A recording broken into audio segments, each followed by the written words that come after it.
ಬಡ ರೋಗಿಗಳ ಪಾಲಿಗೆ ವರವಾಗಿದ್ದ ಅಮ್ಮ ಆಂಬ್ಯುಲೆನ್ಸ್ ಚುನಾವಣಾ ನೀತಿ ಸಂಹಿತೆ ಹಿನ್ನೆಲೆಯಲ್ಲಿ ಕಳೆದ 3 ತಿಂಗಳಿಂದ ಆಂಬ್ಯುಲೆನ್ಸ್ ಸೇವೆಯನ್ನ ಸ್ಥಗಿತಗೊಳಿಸಲಾಗಿದ್ದು, ಚುನಾವಣಾ ನೀತಿ ಸಂಹಿತೆ ತೆರವಾಗುತ್ತಿದ್ದಂತೆ ಶಾಸಕ ಪ್ರದೀಪ್ ಈಶ್ವರ್ ಅವರ ಅಮ್ಮ ಆಂಬ್ಯುಲೆನ್ಸ್ ಪುನಃ ಸಾರ್ವಜನಿಕರ ಸೇವೆಗೆ ಲಭ್ಯವಾಗಿದೆ.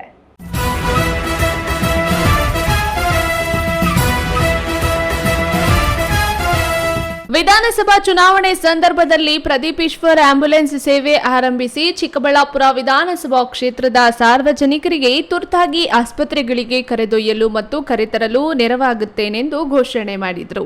ಅದರಂತೆ ಶಾಸಕರಾಗಿ ಆಯ್ಕೆಯಾಗುತ್ತಿದ್ದಂತೆ ತನ್ನ ತಾಯಿಯ ನೆನಪಿನಲ್ಲಿ ಮೊದಲು 5 ಆಂಬ್ಯುಲೆನ್ಸ್ ಸೇವೆ ಆರಂಭಿಸಿದ ಪ್ರದೀಪ್ ಈಶ್ವರ್ ಸಾರ್ವಜನಿಕರಿಂದ ಹೆಚ್ಚಿನ ಬೇಡಿಕೆ ಬಂದಿದ್ದರಿಂದ ಪುನಃ 5 ಆಂಬ್ಯುಲೆನ್ಸ್ಗಳನ್ನು ರೋಗಿಗಳ ಬಳಕೆಗೆ ಬಿಟ್ಟಿದ್ರು. ಪ್ರದೀಪ್ ಈಶ್ವರ್ ಫೌಂಡೇಶನ್ ವತಿಯಿಂದ ಆಂಬ್ಯುಲೆನ್ಸ್ ಸೇವೆ ದಿನದ 24 ಗಂಟೆ ಕಾರ್ಯನಿರ್ವಹಿಸುತ್ತಿದ್ದು, ಇದು ಬಡ ರೋಗಿಗಳ ಪಾಲಿಗೆ ವರವಾಗಿದೆ. ಗ್ರಾಮಗಳಿಂದ ಜಿಲ್ಲಾಸ್ಪತ್ರೆಗೆ ಖಾಸಗಿ ಆಸ್ಪತ್ರೆ ಸೇರಿದಂತೆ ಬೆಂಗಳೂರಿನ ಖಾಸಗಿ ಆಸ್ಪತ್ರೆಗಳಿಗೂ ರೋಗಿಗಳನ್ನು ಉಚಿತವಾಗಿ ಕರೆದೊಯ್ಯಲಾಗುತ್ತಿದೆ. ದಿನದ 24 ಗಂಟೆಯೂ 10 ಆಂಬ್ಯುಲೆನ್ಸ್ಗಳು ಕಾರ್ಯನಿರ್ವಹಿಸುತ್ತಿದ್ದು, ಇದುವರೆಗೂ 1,000ಕ್ಕೂ ಹೆಚ್ಚು ಜನ ಇದರ ಪ್ರಯೋಜನವನ್ನ ಪಡೆದುಕೊಂಡಿದ್ದು, ಹಲವರ ಜೀವ ಉಳಿದಿದೆ.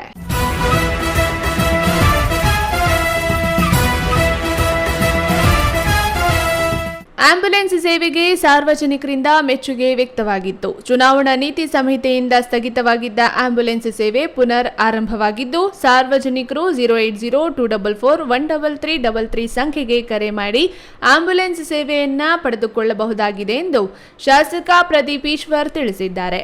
ಕ್ಯಾಮರಾಮನ್ ಅಂಬರೀಶ್ ಜೊತೆಗೆ ಎಸ್ ನಾರಾಯಣಸ್ವಾಮಿ, ಈ ನ್ಯೂಸ್ ಟಿವಿ, ಚಿಕ್ಕಬಳ್ಳಾಪುರ.